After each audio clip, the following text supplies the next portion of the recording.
On behalf of Brian and myself, I'd like to express my deepest sympathies for those suffering from the effects of the floods, the heavy rains, and all the misery and suffering it brings.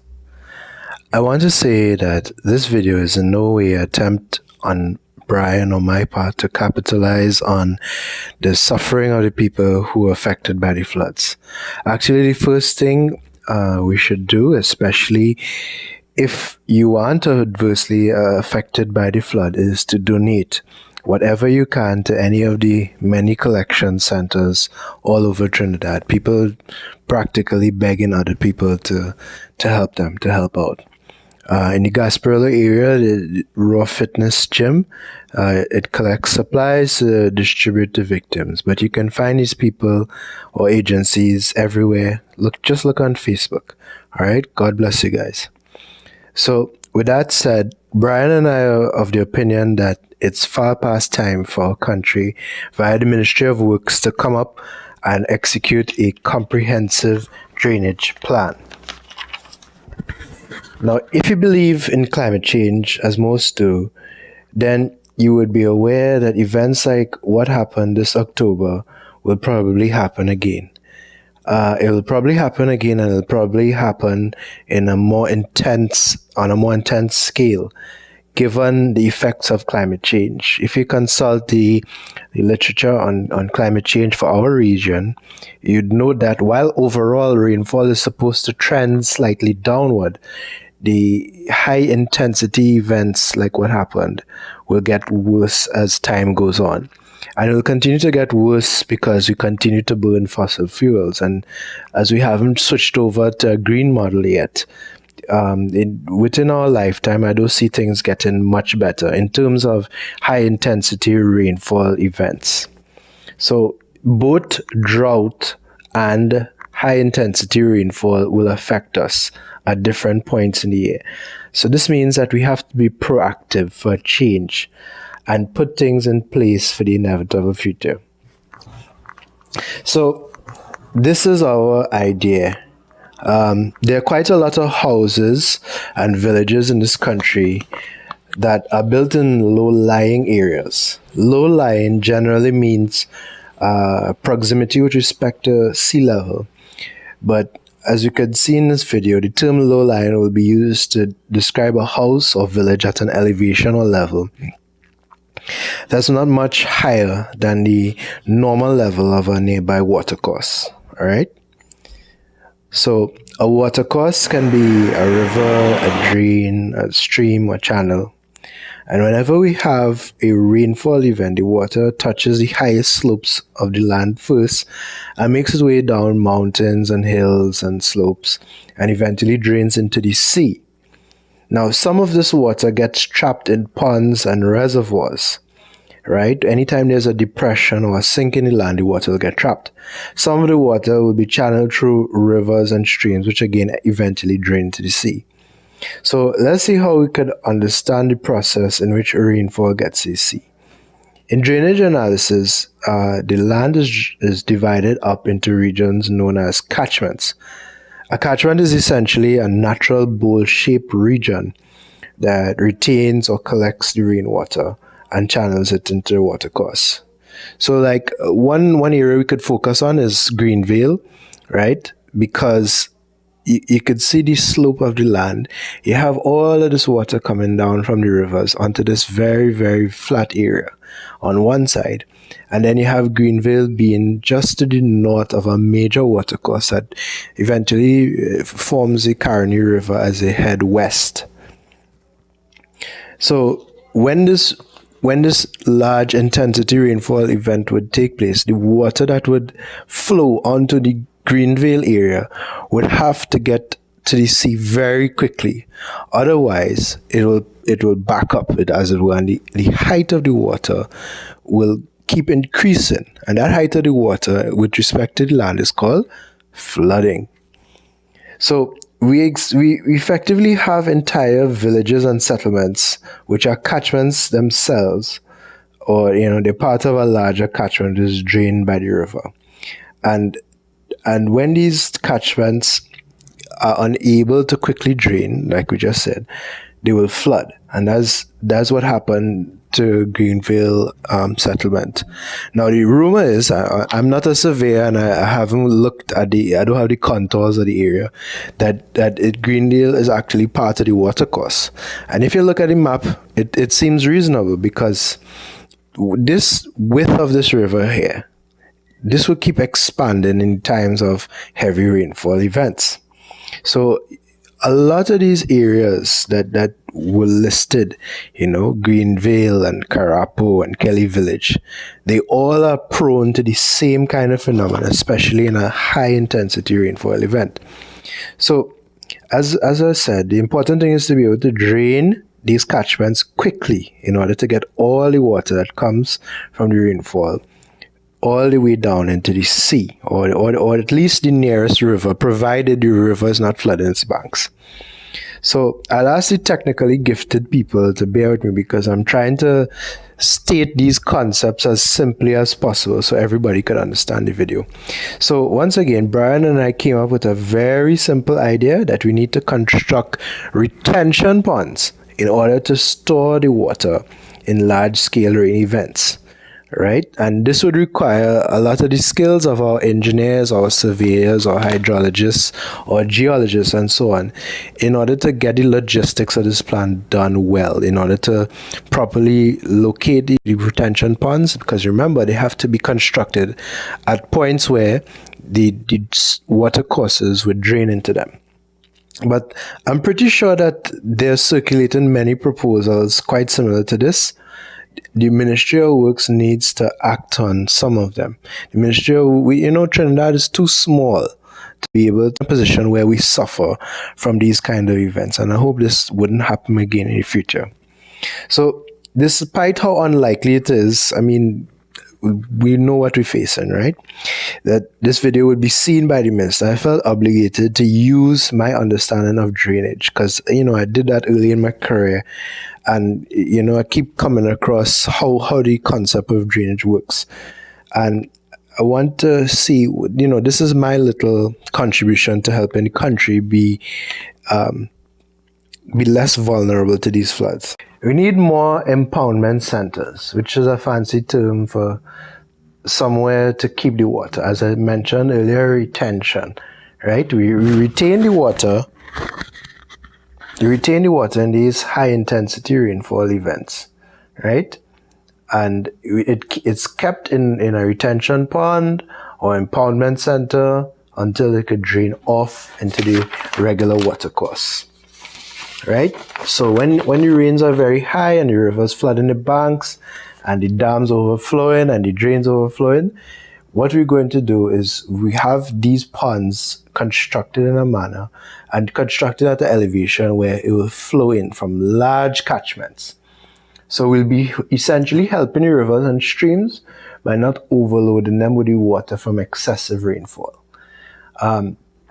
So we create these impoundment or retention facilities in areas that either state lands or the government could acquire easily, right? So you might have to, acquire people's property, the house or something. But in terms of protecting the community and protecting the towns and villages and even the cities involved, it would be worth it. And we have to build this facility as a network of ponds, right? So first we have an inlet pond, and this is the pond that will take all the runoff from the assigned catchment, right? So the hydrologists have to figure out how many ponds they need for each catchment, right? And then when they do that, the purpose of the first pond will be to deal with all of the drainage material. All of the drainage material that would come from the first stage, right? And when I say drainage material, I mean anything that you see flowing or floating in a drain or a river. So this is going to be dirty brown water with a lot of topsoil and garbage, right? And I'm guessing that a lot of bottles and wrappers and anything else the good people of Trinidad see fit to throw in the river or drain will be here. I mean, let's be real. It's one thing to ask people not to litter, but it's quite another to expect people to not be this disgusting. You see people pass by a road and whatever they eaten, they will throw the pack or the bottle or anything into the closest river or stream, figuring that they'll never see it again. And then when the rains come down, they end up, seeing the same doubles wrapper and the same chubby bottle that they threw into the river. So this mini rant aside, that Coke bottle and that doubles wrapper you thought you'd never see again will end up in pond 1, which would take care of the first phase of the water impoundment, which is the separation of the heavy solids. So we'll need a system of grills and grids to remove the solid waste from the water. Pond 1 will drain into pond 2, which will remove the lighter solids such as the soil and sediment from the water. Basically, the stuff that makes it brown and cloudy. And this would involve a little more technical ability. This is where your civil and environmental engineers would come in.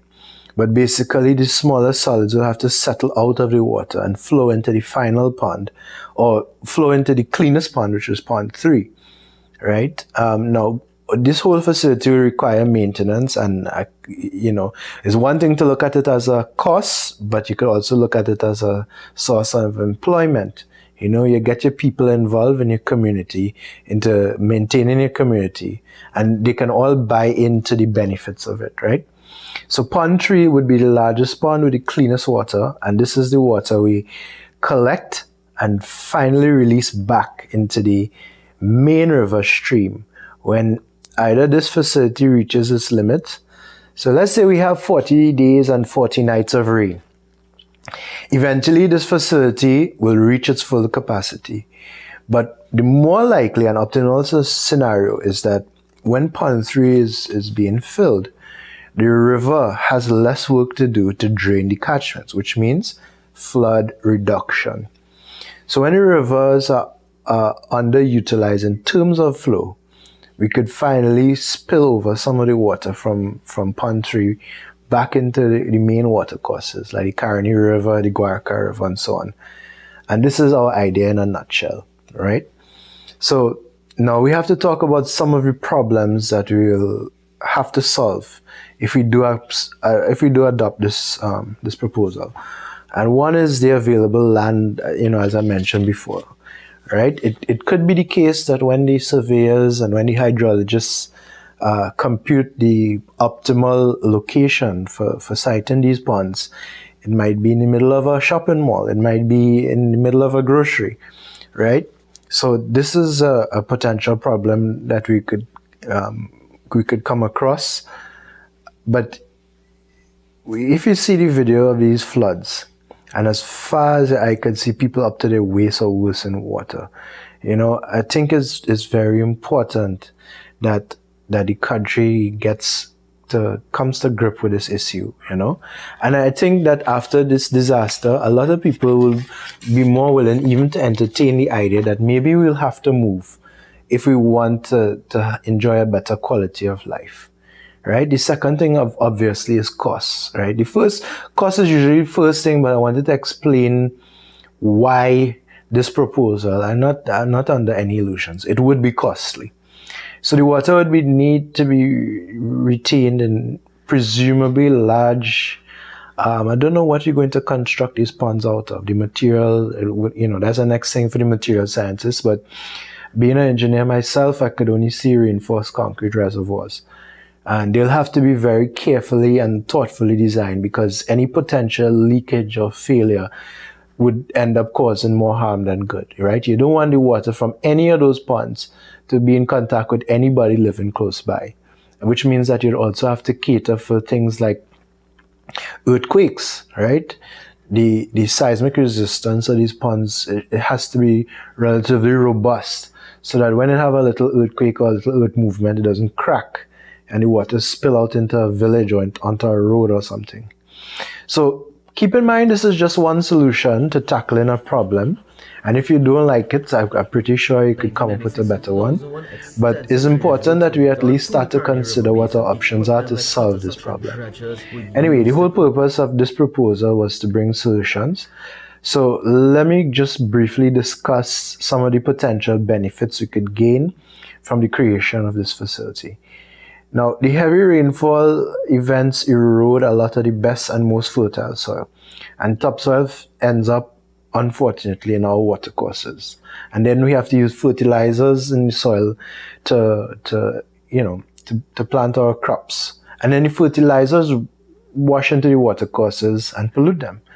I believe we could at least separate some of the topsoil that is eroded and use it for agriculture, based on the design of the pond. As discussed earlier, the topsoil and sediment would have to be collected and recovered from pond 2. It could potentially be used for agriculture as long as we remediate it and remove all the pollutants and toxins, if that's possible at all. The other thing is, if we're able to treat the cleanest water in pond 3 and we use it as a outfall into yet another pond, I'll call it pond 4. We could use pond 4 to entertain the possibility of aquaculture. With the proper environmental engineering and proper architecture and landscaping, we could turn it into a recreational area, a fishing area. We could have fish growing in pond 4 that we collected. We could rear our own species of edible fish, and I guess you have to consult the biologists as to what species would be best, for pond life. But we have sardines, we have wabines, we have tilapia, even in the cascadura, and we could keep that for our local consumption and sale. And yet another advantage to this idea, I would think, is, and this sounds obvious, but water. Because you see, as I was discussing earlier, one of the impacts of climate change is there'll be, although there are more extreme and intense events, we'll also be facing a lot of longer periods of drought. And all the climate literature predicts that the overall trend of rainfall will be downwards. So this would mean that our sources of water, our reservoirs and so on, they would tend to run dry every so often. So when we have water stored, we could be able to fill our water trucks. We'll be able to, or at least direct the water into treatment facilities for, disinfectant, and to be able to put it in the pipes and direct it to the communities, right? So this is a distinct possibility with the way we live, that we're going to start facing a lot more droughts. And we're going to start facing a lot more periods of excessive rain. We could use this very sour lemon, this horrific event that happened and changed the lives of so many people forever. We could use it and turn it into something good and something positive. And that's essentially our idea. That's what we sat down and thought about it. What to do with all of this water, all of this flood? Well, dig a hole and put the water there and keep it. Essentially, that's the TLDR version of it. So that's our little idea, and it mightn't be the best idea, but it doesn't have to be. It's a start. And in conclusion, I just hope this nation could recover from all of these upheavals. Lord knows we're dealing with so much, and I think the closure of the refinery going to affect the country in one way or another, and I think it's going to be significant. I want to speak about that in my next video. But if you take the government at their word that they're looking for alternatives to raise income, this might be one. We might be able to turn this bad situation around. Brian sends his regards. Please do take care of yourself.